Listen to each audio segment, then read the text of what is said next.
You're now watching the Mike Missanelli podcast on the BetRivers Network.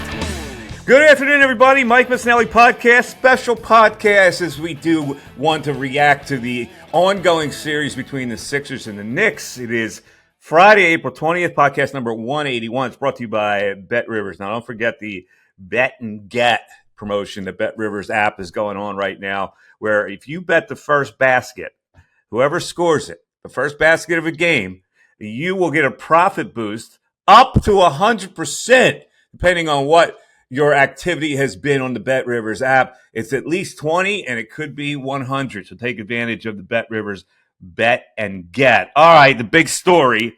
Actually, two monster stories last night, but let's take the bigger one because Sixers saved their season, basically, last night by winning a must-win game at the Wells Fargo Center, where it was 50% populated by Knicks fans. So the home court advantage was nice, but Sixer fans sold their tickets for a big price for that game. And I don't know how to react on that. On one hand, if you can make 5 times what you pay for the ticket and you need the money, I guess knock yourself out. But there is a violation, a natural violation, selling your tickets to Knicks fans or any, like the Mets fans. We could do it. We can go all the way down the line. If that game, if the Knicks had been in control of that game, the Sixers might have been in trouble. But they win the game, and for now, it's a series. It's 2-1. Now, if they lose Sunday, 1 o'clock, that's the next game, the series is over. So that's also, in my view, a must-win game. I predicted this whole time this series would go 7 games. I still think it will go 7 games, which means the daunting task of the Sixers having to win a Game 7 at Madison Square Garden. But we'll cross that bridge when we get to it. Joel Embiid, a performance for the ages. 50 points. He shot 21 free throws, made 19 of them, played 41 minutes. And, oh, by the way, he was diagnosed with Bell's palsy, which was kind of crippling the side of his face. I've known some people that have had that. In fact, we can go back to a Seinfeld episode. I'll bring in producer Darren in here. Before I get to the crux of this, Seinfeld episode with Bell's palsy, what was it? Wow, I'm really good with Seinfeld, but I'm drawing a blank. Bell's palsy? Yeah. It was the guy that Jerry met on the plane, and he had to be taken off the plane, and Jerry was tasked with taking care of his dog for a week. The dog's name was Farfel, and Farfel continued to bark, and he was going to give him away, and finally the guy said, "I have Bell's palsy." Farfel, yeah. All right, so that's beside the point. It's just a little sidetrack here on today's podcast. Let's look at Embiid because, it's really funny. I'm looking at this game, and I'm comparing it to the last game. And frankly, he's run out of gas. The first 2 games in the fourth quarter has run out of gas. And I've been defending him about, listen, the guy just had surgery. Maybe he's not in the greatest cardiovascular shape. In the fourth quarter, he wears out. He's playing with pretty quickly after a meniscus surgery. I had a meniscus surgery. I know how long it took me. I know I don't have the trainers that he has to get him back, but it's not a joke, and you're going to be sore. And so last night I'm going, well, what is he doing? Is he playing possum with this injury? Because he plays 41 tough minutes last night. And the one thing you look at Embiid, where he's saving his energy, it's on defense.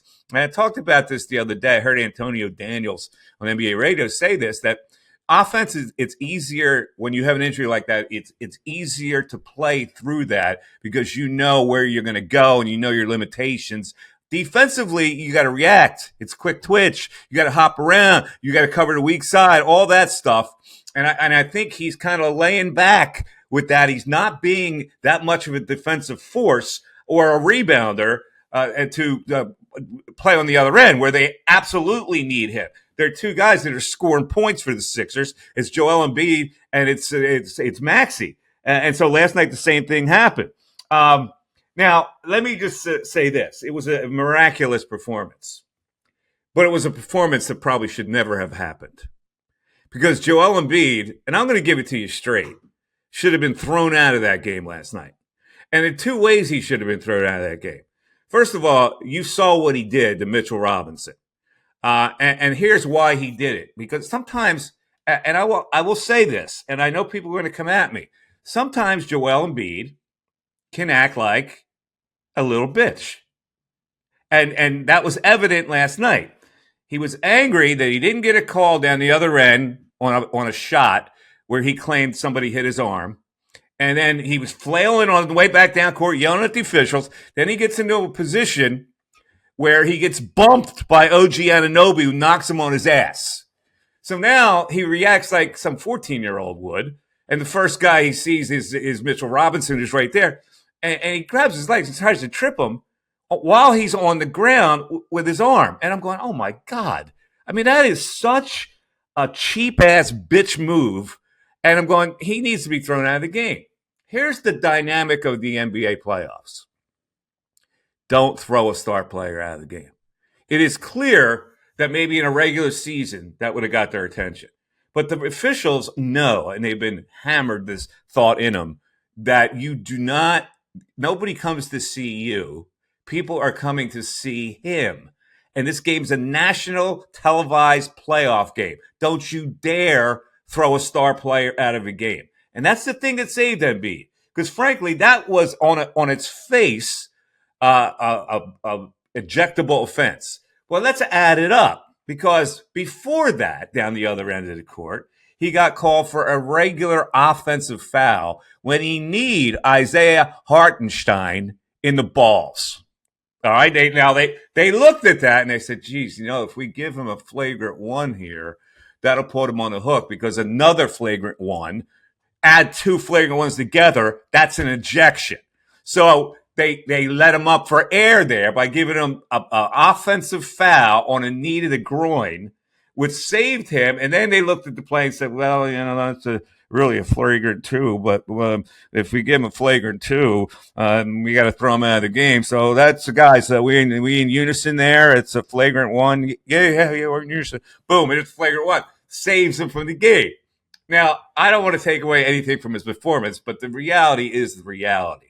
And that was a bitch move by Joel Embiid.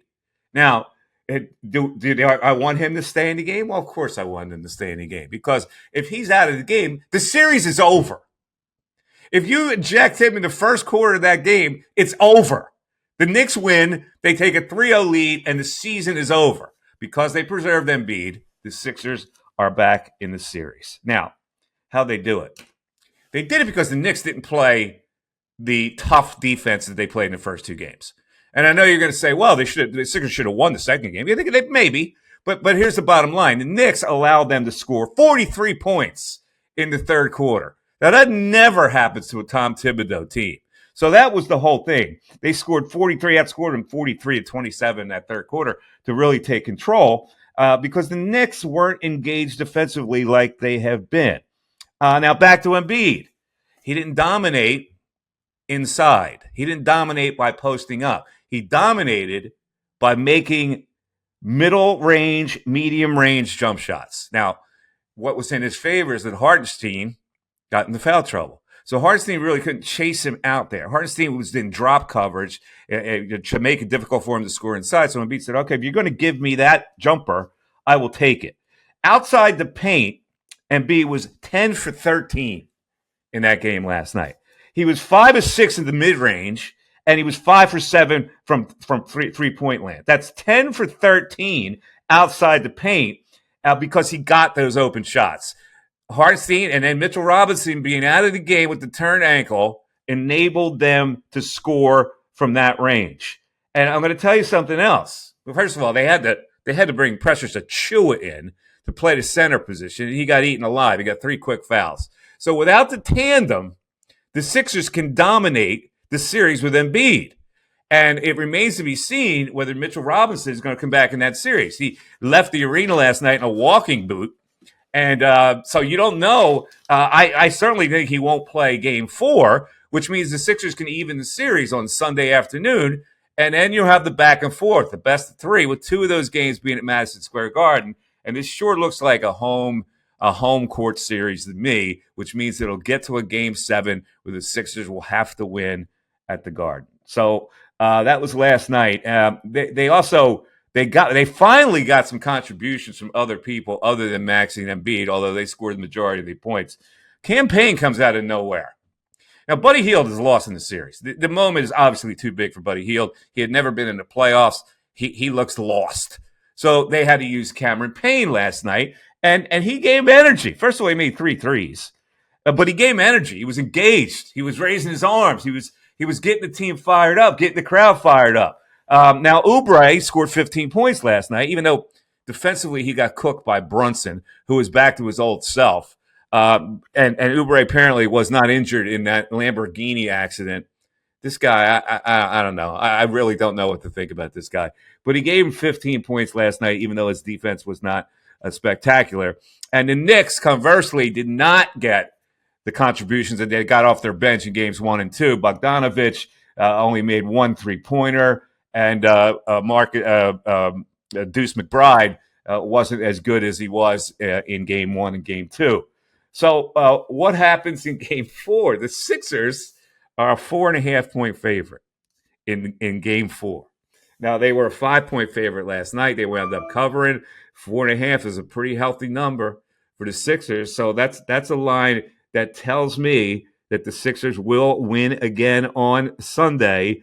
And then we have an even Steven series with the Sixers needing to win 2 more games out of 3, 2 of them being played in Madison Square Garden. I see a game 7 in my crystal ball. I see the Sixers having to win and clutch up and win a game 7 at Madison Square Garden. And if they do that, you imagine the life that would give them in a second round series against either Indiana or Milwaukee. I mean, that would be just unbelievably key. All right, so last night, I know all of us were not at the game, and probably a good experience to be there last night. But we also had our eye on the NFL draft. Now, as I predicted, the Eagles didn't get to pick till about 10:30. But what I did not expect is that they would actually stay with their pick at 10:30. I really expected they were going to trade up, and I said it on our last podcast. They would trade up to get Quinyon Mitchell. I did believe that he was their number 1 target. And I got to give them credit for being able to read the board to the point where they didn't panic to make a trade to get up. They read the board correctly. They were helped by, obviously, the 15 offensive players that were picked first in the draft and the 6 quarterbacks that were picked, which pushed everybody down. But I still thought there was a chance that they were going to lose Quinyon Mitchell, even as the board came down. Now, they know more than me. They got all those geniuses in the war room, and they're saying, you know what? Pick 22, he's going to come right to us. And sure enough, they pick Quinyon Mitchell, which is it's one of the best picks that I've seen Howie Roseman make. I got to be honest with you. That, to me, was a real target for the Eagles to get that guy. And they wound up getting him. And so what's not to like about Quinyon Mitchell? The only thing not to like about Quinyon Mitchell is he played in Toledo. So all these numbers that are in his favor are also being done in a conference that's a little lower than a Power 5 conference. So let's look at his attributes. First of all, he's big, and I like that in a cornerback. He's 6 foot, 195. At the combine, he ran a 4.3 340. He had a 38-inch vertical. At Toledo, he defended 52 passes last year. He did not allow a touchdown in 402 snaps last year. He had 32 pass breakups. He has 32 pass breakups since 2022 for Toledo. And that's 7 more than any other FBS player during that period. He also had 0 pass interference penalties last year, which is almost a miracle. He can play zone. He can play man. And again, the caveat is he's doing all of this in that conference playing for Toledo. But you look at the other side of that and say, man, that's a kid with character. He decided to stay at Toledo. When he was being grabbed at by and with this portal, he could have gone anywhere he wanted to go. Now, did he do that because he was loyal to Toledo? Or did he do that because he knew he could accumulate all those numbers playing in that conference? I don't really know. I don't care. I'm looking at him as a player. I think it was the best possible pick they could have made, unless you think Terry and Arnold was a better pick, the kid from Alabama, and he's a little smaller than Quinyon Mitchell. So let's bring Darren in here for his evaluation of the pick. Really good numbers for Quinyon Mitchell, and I think they got the right guy. What say you? Interestingly enough, Mike, Nick Saban said last night that he was their number 1 target last year in the portal to get him in, but he wouldn't enter the portal. He's the guy they want, which I also find interesting because they had already Arnold and McKinstry on the roster, and yet they still wanted this kid number one in the portal. I think he's a good pick. Everything about him screams he's going to be a stud. His size, his speed, his ability to play press man, but he specialized in Toledo at off zone, which is what Fangio likes from his cornerbacks. So he should fit in with the Eagles very well. I kind of thought I would have liked Arnold more only because of the competition that he's played. And again, that's the one knock on this kid. But the more I read about him, he's got a lot of intangibles. He's a good kid. He's an honorable kid. Like you said, staying with Toledo and honoring that commitment. I think he could turn out to be an excellent pick. All right, last time, of course, they drafted a cornerback in the first round. You have to go all the way back to 2002.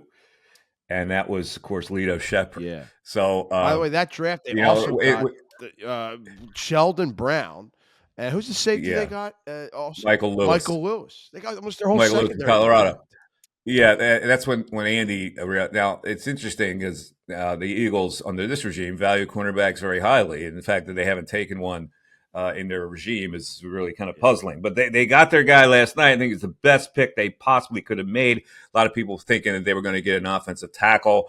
They did not do that. They got the corner, which they need desperately because their starting corners are old. Let's face it. They're going to need some people in there. I know they got Keely Ringo. A lot of people are high on him. But if they make a transition to youth in the near future, then you got two corners that you can play with both those guys that have pretty good pedigrees. Okay, let's look at the draft. And everybody's shocked by the same development. I'm watching the draft. And so let's just run it down. The three quarterbacks go early. Of course, Caleb Daniels goes, Caleb Williams goes number one. He had a nice side piece with him last night. You see that? He had a nice little wag there. She had a nice little silver sequin gown. Yeah. He was parading her around there last night. Nice work by Caleb. I always am intrigued by the girlfriends.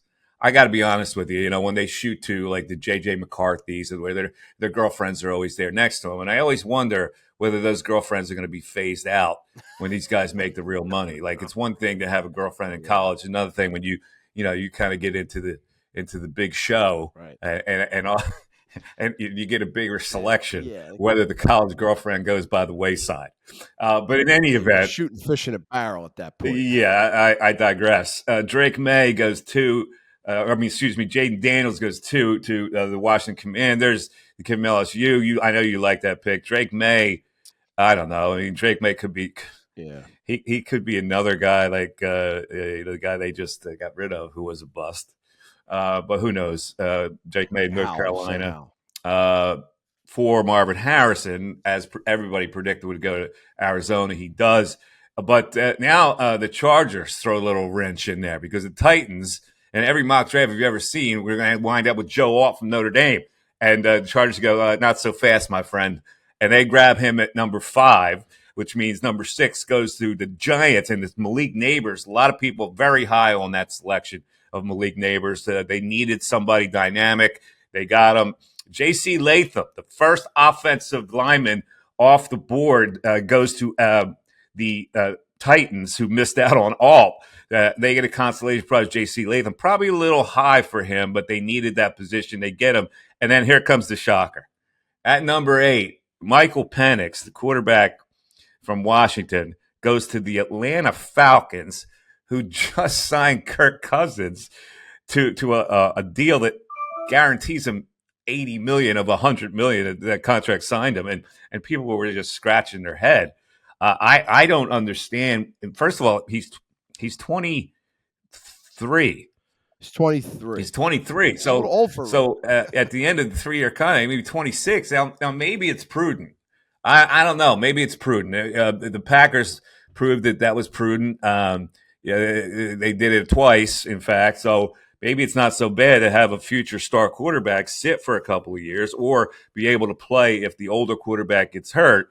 But they need so many other positions that I just thought it was strange that they would take Michael Penix there. It didn't make any sense to me either. I wonder if in their heart of hearts in a dark room with nobody around, if they could go back and not sign Kirk Cousins knowing they could get Penix if they would, not go through with Yeah, their it's deal. an interesting scene in the war room where it appeared that the general manager had explained his rationale to the owner, Arthur Yeah. Blank, I, who was like kind of confused at the selection. yeah, well, Mike, they You know, made the last couple of years. They made some odd picks in the first round. They picked a tight end, Kyle Pitts, with the yeah, fourth pick they overall. pick offensive players, Yeah, and then they lament how bad they are on defense. So yeah. there you go.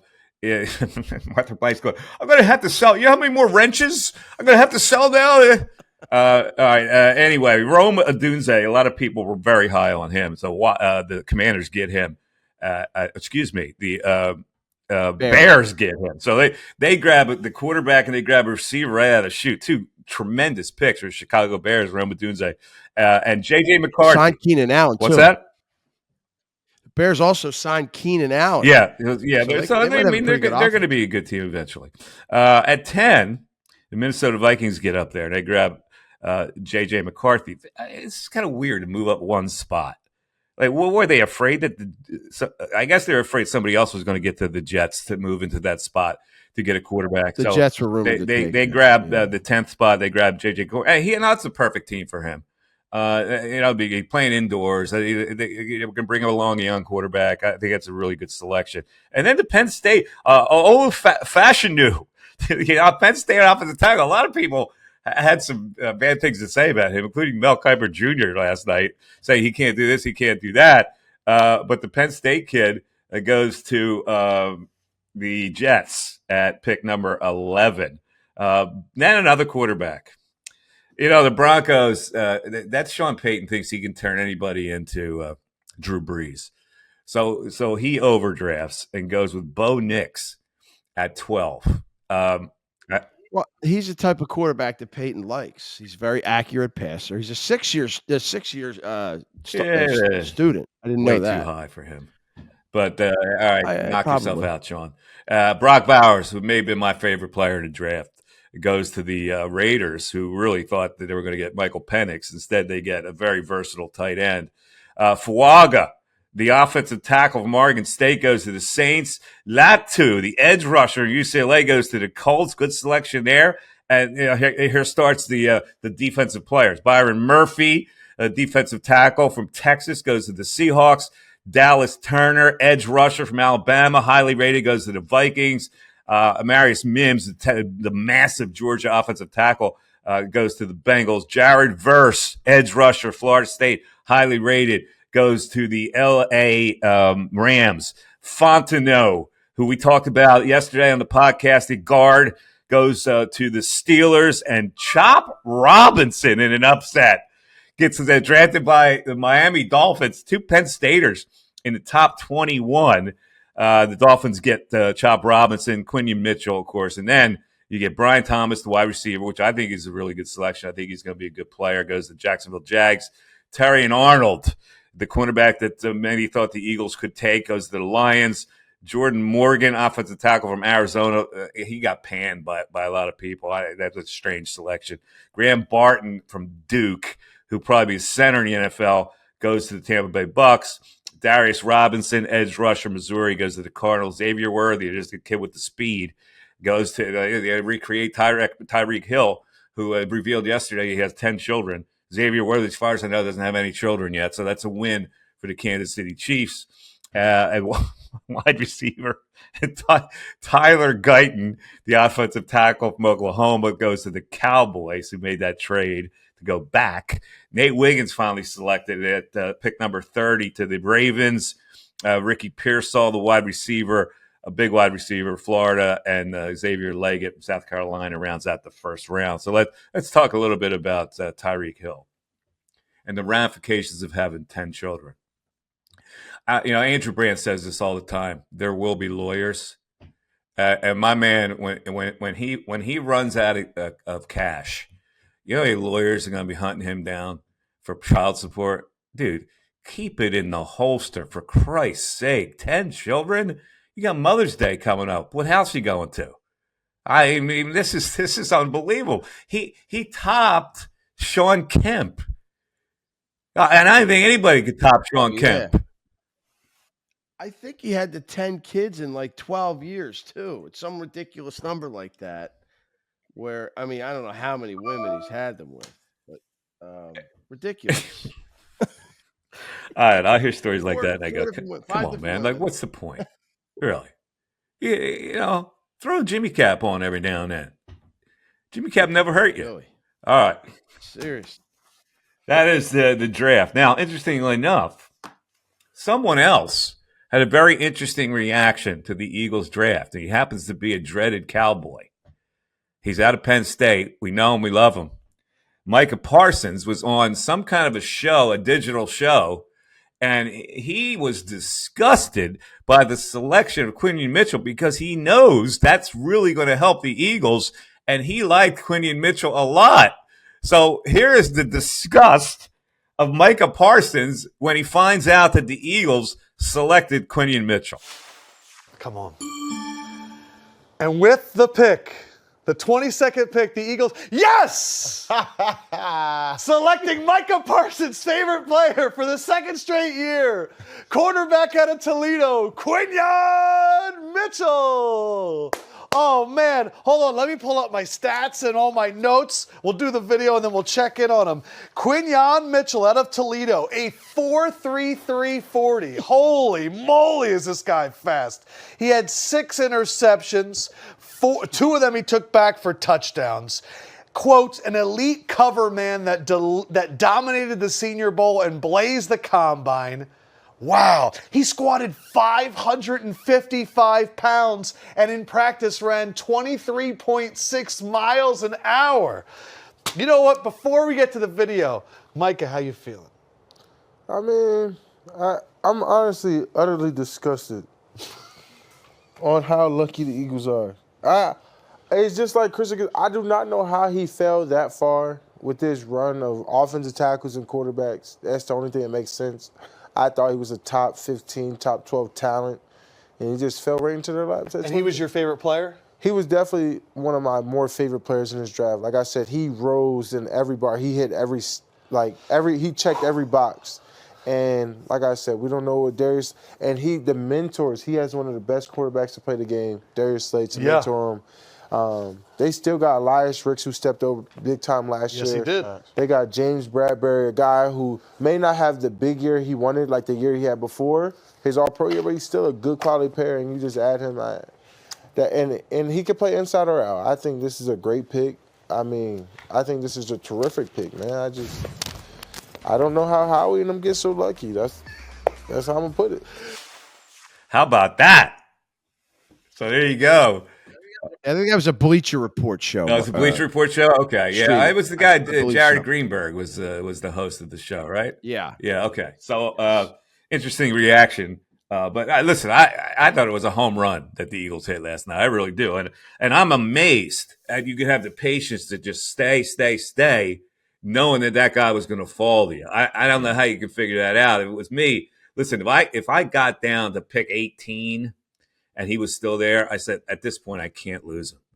I got to call number 19 and go, dude, flip-flop with me. I can get my man. But they reasoned accurately who these teams were going to take, and they weren't going to take the cornerback.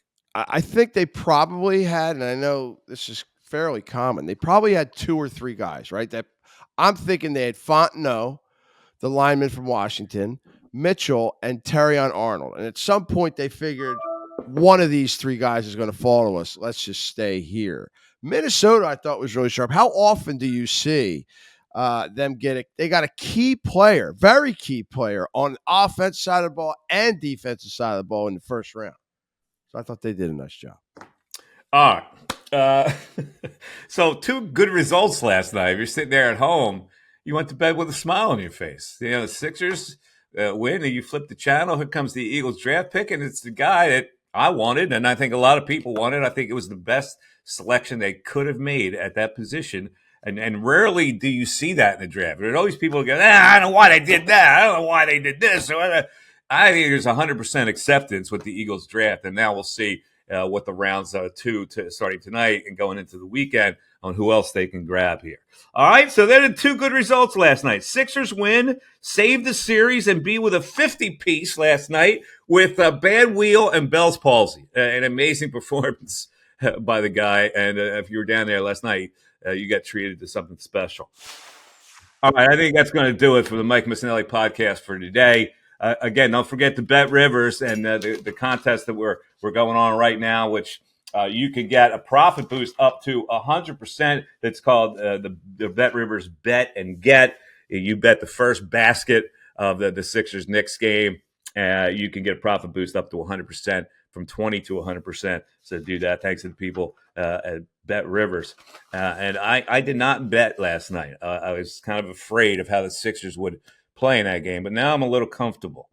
And now I may go with them on Sunday through my BetRivers app. You can get in touch with me via email, mike@mikemiss.com, or check my Twitter out, which will this podcast will be posted, obviously, a little later on Twitter, which is MikeMiss25. All righty, I think that'll do it. You're headed down the shore, Cape May Courthouse. Don't forget to stop in and tell them I sent you for a glass of wine at Natali Vineyards. All righty. Have a great weekend, everybody. The weather looks like it's going to be really nice. Let's wait till Sunday to see what the Sixers do. Take care, everybody. Bye-bye.